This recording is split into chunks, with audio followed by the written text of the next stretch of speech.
Hello, everyone. So my friend is getting married next month, and he's asked me to be his best man. And for anyone else who's been a best man or a maid of honor, part of that includes, getting free drinks at the wedding, doing a speech, but it also includes organizing the stag do. Now, if anyone's tried to organize an event with 20 adults in a WhatsApp group and get them to commit to something, you'll realize that is one of the most difficult things that you can do in your adult life. But it's something that I've had to go through over the last couple of weeks. But when I first started planning it, I thought to myself, oh, this is going to be really easy to plan, because it's probably just going to be, in my head, a scene from The In-Betweeners. It's going to be embarrassing t-shirts and alcohol. But the truth is, my friend, just like me and all of our other friends, we're all on like a health vibe right now, much like the rest of Gen Z. So none of us are really drinking at the moment. And my friend came to me and he said, can we just do something that doesn't revolve around drinking? Because I feel like that's what everyone does on stag do's. I don't care if you put me in a dress or whatever you want to put me in, or put me like through something, which, we'll probably just get him an embarrassing t-shirt, like I said, or something. But what he does want is something that's activity-based and fun, because, we want to still be, still have like an active and healthy time. So I got thinking, I was like, right, now I actually have to do some research and look into finding something to do. So what I did was I had to go and do this research, and I went to I didn't go to Google. And I work in SEO, which means that I help people show up in Google. So I was confused when the first place that I didn't go was Google. I actually ended up going to another place, which was TikTok. And the reason I went to TikTok was because there is so much opportunity for search there. When you can find a better response for most queries when it comes to awareness level searches. So things like, for this example, things to do or stag do activities to, for non-drinking activities. This was the place to go because it had a video format, and it would give me the search result in a video format. And I'm not the only person who's doing this, because we're aware that Gen Z at the moment are going to TikTok for search. Now, there's some important context around these studies that have come out about Gen Z and search. The main thing being that they're not exactly accurate. So although people are, like Gen Z are searching on TikTok, they're not just searching there. And also, all of their search queries, or majority of their search queries, are still happening on other platforms like Google. It's just some search queries, like things to do, location-based stuff, are happening on TikTok. Now, whilst I was looking into these stag do ideas, and I was looking for inspiration, I started to think that, well, the search journey has changed a lot. The way that we search as individuals, as people, as consumers, is completely different to how we used to search. And this is what I'm here to speak to you about today.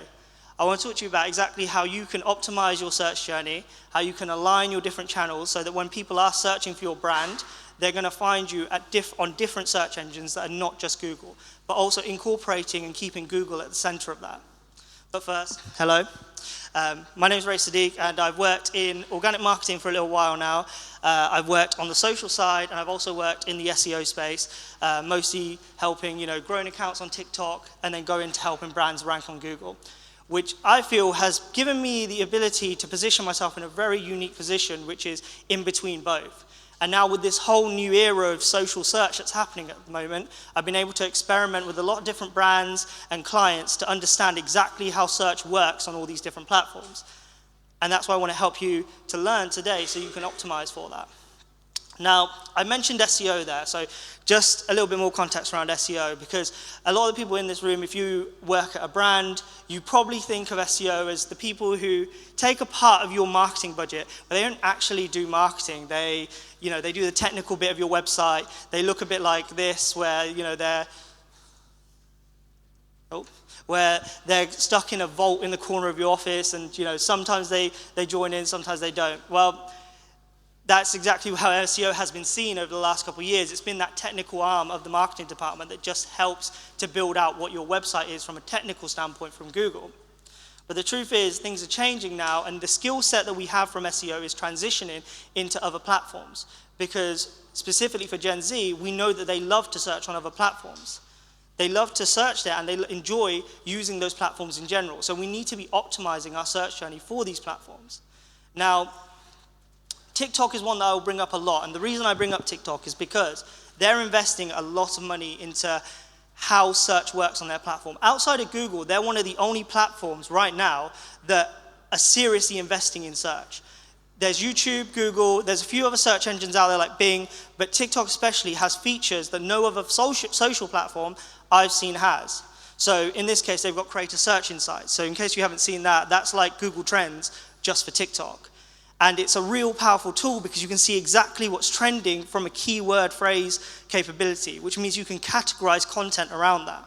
You've also got things like others also search for, and also the infamous blue comment. So if you get a blue comment, when someone clicks on that, a bunch of videos are then categorized around that comment for that keyword or phrase. Very similar to how you would optimize for search.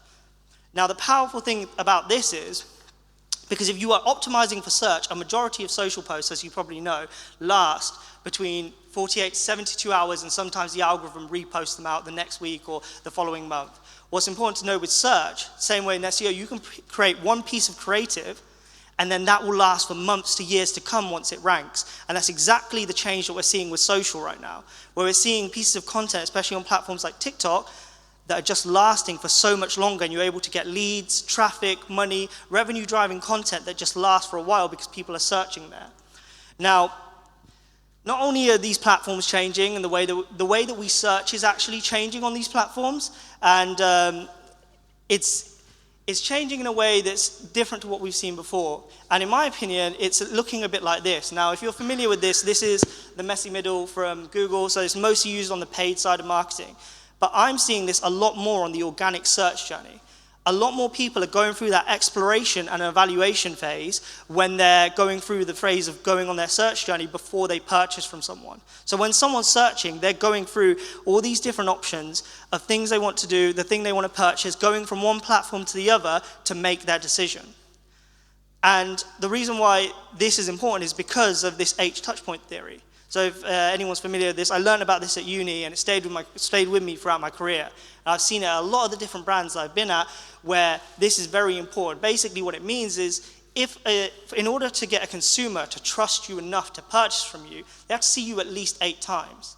Now with this search journey, if you're optimizing for search on different platforms, people are going to see you at least 4 of those times, or at least 3 of those times. So you're making up a lot of these touch points. So it's very, very important that you are optimizing for this. Now, what I'm trying to say is you need to start aligning your search channels. So you need to have alignment across all these different channels in order to show up there and to be optimized for them. Now, back to the stag do planning, where I was saying about how I was going on TikTok and I was thinking of things to do and these different ideas, and I was trying to plan of what we actually wanted to do for this. That was when I was in the awareness stage of the buyer's journey. That means that while I was looking for these things to do, these are very top level type searches, and this is what Gen Z are doing predominantly on platforms like TikTok. However, I still needed more information. I still needed to actually book things. I still needed to find out if this was good. I needed to find more reviews past that initial user-generated content that you get on TikTok. So where did that take me? Well, that took me straight back to Google. Because Google as a platform is still it is the best search engine on the planet still.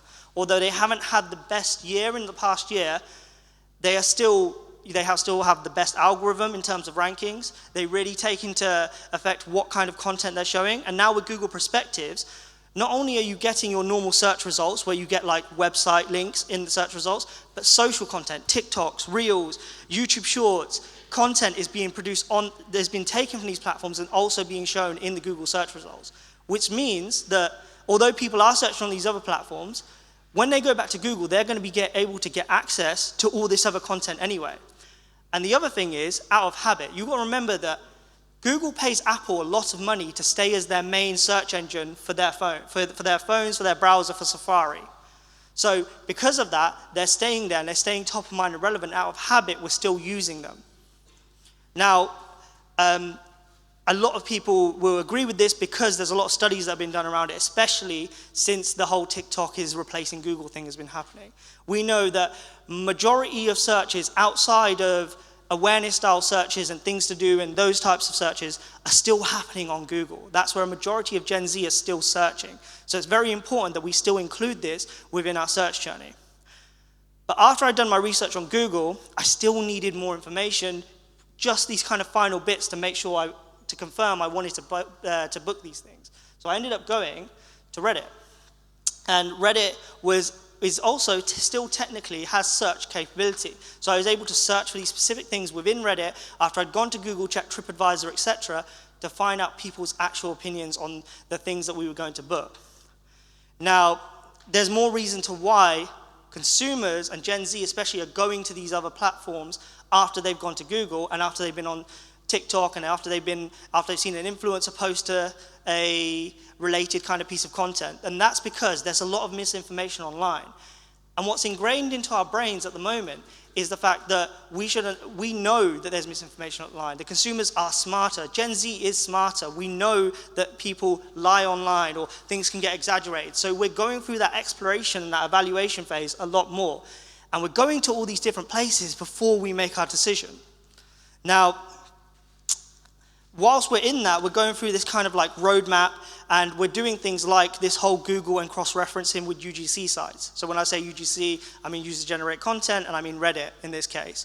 And that phase there, when I was doing that research and I was cross-referencing, that would be the consideration stage in this buyer journey. And that leads you nicely onto the final stage, which I think every single brand in this room, in the world, should be aiming for when they're optimizing for the search journey. And that is that you want what your brand name, this is at the end of the search journey, when they've done all their searching, they've had all those touch points, you want your brand name plus the thing that consumer wants to buy as their last search result. Because they've seen you at all these different touch points on so many different platforms, and regardless of if people are bidding on your brand terms, you're the brand they want to choose on, and you're the brand they want to click on when they are scrolling down those search results. So it doesn't even matter if you're position 3 on Google, because they're still going to click on you. And that there would be the decision stage, and that's the final stage there. Now, for anyone that's wondering, for the Stag Do, we are actually we booked Istanbul, and we're going to be flying out tonight, weirdly, and we're doing some quad biking and some hiking and stuff like that. So, yeah, we did get there in the end. But that's probably what you're not all interested in. You're probably interested in how do you actually optimize for this as a brand. Well, I'm going to talk you through that. And the first thing is you need to start thinking of alignment and multi-channel search alignment as a process game and not a content game. And the first step of that is to actually get your teams to start talking to each other. So where I mentioned before, where you've got your SEO team or your agency and they mostly just do the technical bits of your website, or they're just working on one element of your website, you need to pull them out of there and you need to get them talking to your organic social team. You need to get them talking to your brand team, your PR team, to understand on a multi-channel level what's happening so you can optimize for search on these different platforms. Now, I've got a diagram here, which I'll probably share on LinkedIn as well, so if you want to connect with me, I'll post it there because it's probably a lot to read right now. And then you've got the second step, which is aligning your topics. Now, this is more of the important step of how you actually optimize, which is basically you take a piece of content you're doing well for on Google, you take that piece of content and then you actually optimize the same style of content on a platform like TikTok. So for the same keyword. So you say you've got this blog post that's done really well and you know that you rank well for it already, recreate that on TikTok. But don't just screenshot it. As many of you know, I know there's a lot of great social media marketers in the room right now. You don't just screenshot it and recreate it. You have to make sure that it's in its native format for TikTok and then optimize it for the keywords. So include the keywords in the bio, in the caption, in your actual video when you're saying it.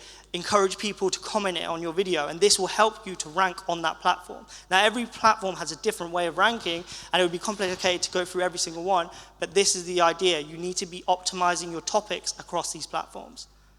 Then I want you to distribute content out on a regular basis. So again, I've put like a little model here that you can take a photo of or look at later, but it's basically just saying take your long form content and turn it into short form content onto other platforms that are search engines. So take it from a platform. If it has search capability, optimize for that platform. Now, the fourth step of this is to actually learn from your audience. So anyone who's active in the fitness community, you'll recognize this term called pump cover that's used a lot on TikTok, mostly by Gen Z. And if I was a brand like Gymshark, I would take this content on a social side and I'd put it on my website to optimize on Google. Because then when people click on my blog post, they understand that I speak in the same way as my consumers. When my consumers click and they see that I speak just like them, you build that engagement, that audience engagement, and that's very important. So yeah, if I was Gymshark, I would create articles around how to style a pump cover and things like that so that my audience in the fitness community, especially on a sub-community level, will be really, they'll know that this is something that's very important to us, and we want to read this content. I've got an example of a brand that does this really well. I have no affiliation to them, but Epic Gardening, they are a website, but they do social very well, and they cross-pollinize on both social and Google really well, so worth checking them out. Now, finally, I'm just going to leave you guys with some quick messages in terms of what I want you to take away from this talk. And the first thing is that search needs to be a part of your marketing strategy. I know that things are changing, and I know how reactive and important social media is, but we need to optimize for search across all these platforms so that you can get longevity out of all the content that you invest so much money into creating. Then you need to get your teams to start to talk to each other. Get your agency to speak with your social team. Get your in-house SEO team to speak to your social team. However you're doing it at the moment, you need to get them to actually communicate on a regular basis so you can optimize on all these platforms. And then finally, please do not ignore Google, because it is still the main place that Gen Z are searching at the moment, and a majority of the world is still searching. It's still the most powerful search engine on the planet, and there's a huge amount of opportunity, because if you're not competing there, your competitors are. And I know what it's like to sit through a talk. Sometimes it's hard to keep up sometimes, especially if I'm speaking fast or anything. So I usually put together a video on my LinkedIn. So if you want to connect with me on LinkedIn, I'll post a video about this as some summary and some extra points. But yeah, feel free to shoot me any questions in the DM as well. Thank you.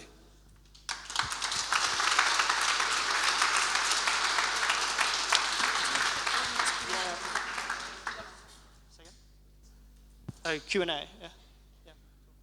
Yeah, hi.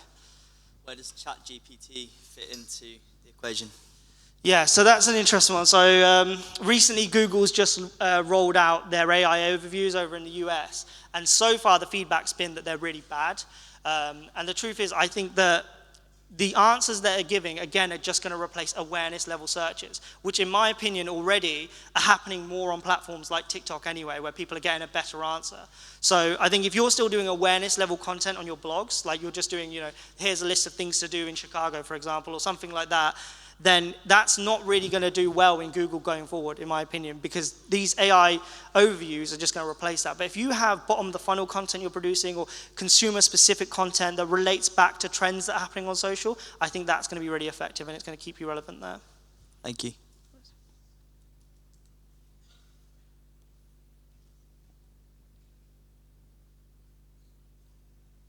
Cool. Oh.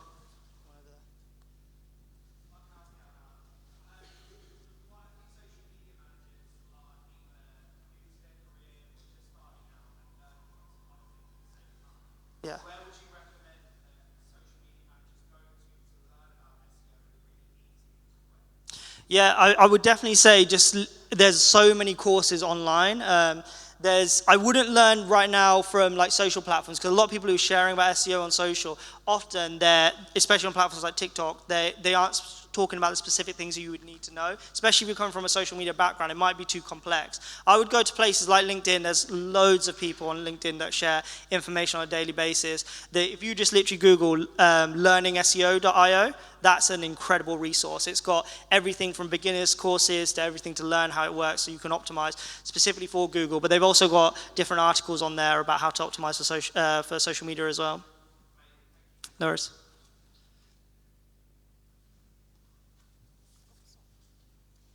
Thinking about the Google leak last week, do you still think that links matter, like link building and things like that?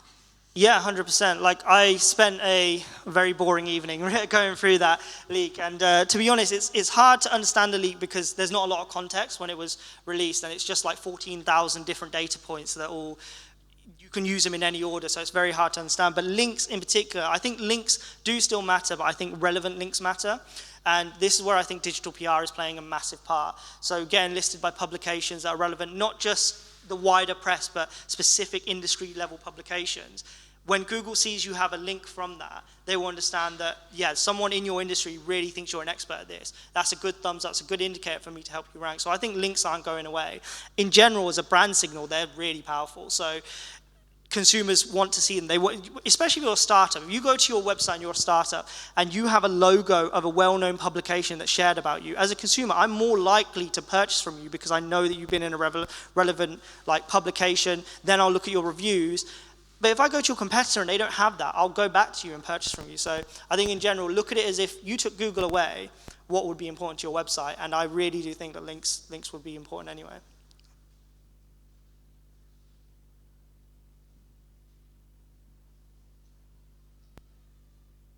there anyone else? Thank you. I was just wondering, I'm aware that TikTok and probably Instagram, it's good to have like SEO on the actual video, like text that will mean people can search for it. But I was wondering when you're posting, whether you should do it in-app or if you post a video that you've edited, say in Premiere Pro with text and upload, like does that still work? I prefer to do it in-app.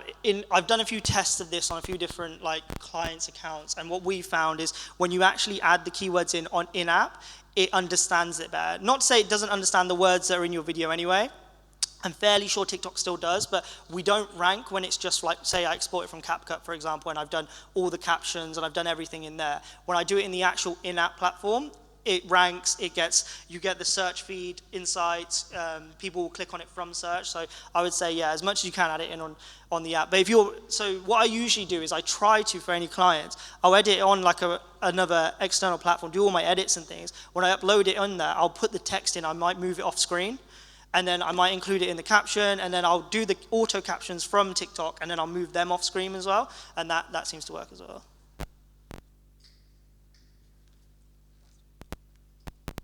Hello. You mentioned about repurposing like SEO content across like multiple sites like Reddit, on your own website, like through blog posts or social media.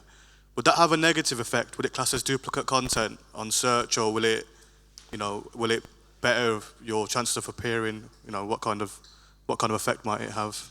Yeah, that's a good question, because right now there's this thing that's happening in the industry called parasite SEO, where people are taking their content and they're posting it on authoritative websites like Reddit and like LinkedIn because Google really favors them. So it's showing up top of posts. And I don't think at the moment this is having a huge effect on rankings, but people, so I've seen a few examples where someone has literally copied and pasted a blog post from an established brand, reposted it themselves on LinkedIn articles or on Reddit, and that's ranked above the initial brand that had it. So I think it's still a powerful tactic. I wouldn't recommend doing that. I would instead recommend taking your article, breaking it into chunks, and then natively moving it onto a platform. So say if you're moving it onto Reddit, integrate it into one of these subreddits or into a post that's been on there, or create a post around it that's very relevant to consumers. If you know from your heat mapping on your websites that consumers often click on this section or they stop on this section to read it,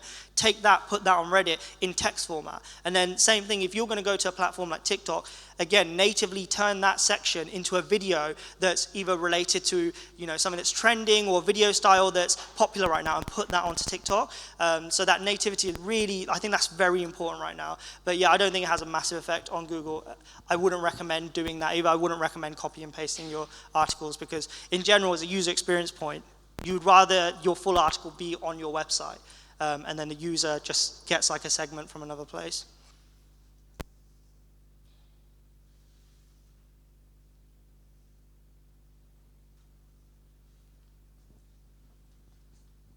Thank you.